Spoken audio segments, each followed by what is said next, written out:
everybody, welcome back to my channel, Amber Eats Books. Today I'm going to bring you my first ever reading wrap-up. This is where I'm going to discuss all of the books that I've read over the course of the week and give you my opinions on them. But before we get started, I really just wanted to say thank you to everyone that has subscribed to my videos over the past week. This has been such an amazing experience from start to finish. I have taught myself so many things over the last couple of weeks about creating these videos and editing them and just meeting people and learning how to, interact with everyone on this venue, and it has been just amazing. The people I've met have been so kind and so welcoming, so thank you guys. But we're all here to talk books, so let's get into this. The first book that I got to this week was The Ice Cream Queen of Orchard Street by Susan Jane Gilman. I rated this book 4 out of 5 stars. I really enjoyed it. Her writing style was just so fluid. I read through it so easily, which was fantastic because this was over 500 pages long.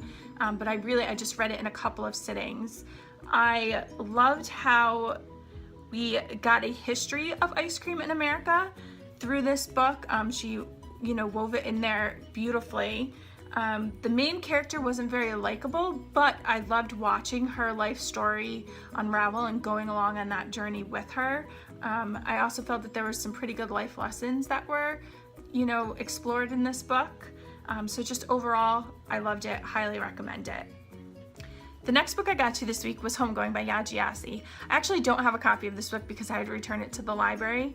But I love this book. I give it 5 out of 5 stars. I thought the format, the way that she wrote this book was incredible. It started off with the 2 main characters and then trickled down each generation after them for I think 8 generations.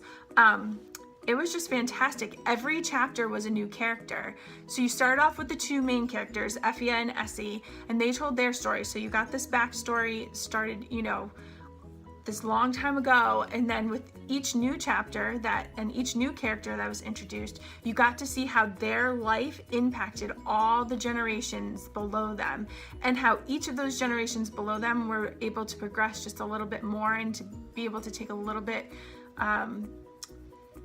more of the history and push it forward. It was just fantastic. I really enjoyed it. I can't recommend it enough.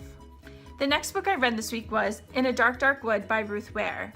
I love this cover. However, I did not like this book at all. I think it was a mistake reading this right after reading Homegoing. Homegoing's writing was so beautiful and so rich and just flowing.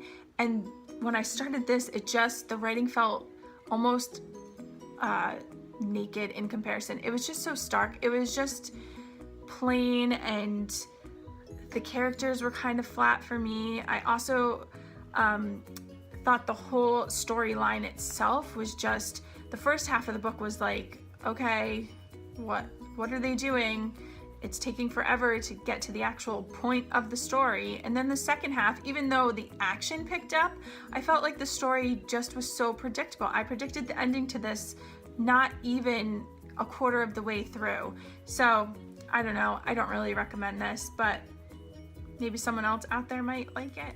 The next book that I read was The Invasion of the Tearling by Erica Johansson. I love this book. This is the sequel to Queen of the Tearling, and I just fell back in love with the story. As soon as I started reading it, I felt like, oh, I'm back. I'm back in a world that I love. I will say they introduced a new storyline and a couple of new characters, and I was a little worried at first that it wasn't going to work, especially because they kind of jump back and forth between these storylines and the storyline that you come to love in the first book, but it really worked for me. I really liked it. I knew some people that said that they didn't really like that. However, I really liked it.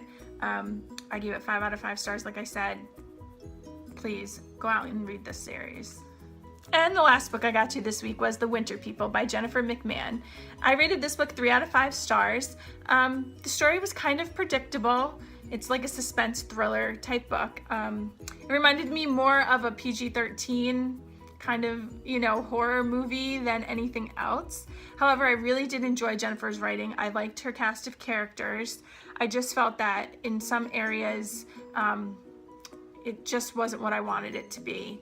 However, I would be really interested in picking up more books by Jennifer McMahon.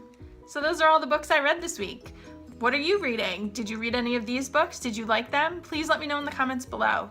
As always, thank you for watching. If you like this video, please give it a thumbs up. Please subscribe to watch more bookish videos. And until next time, happy reading.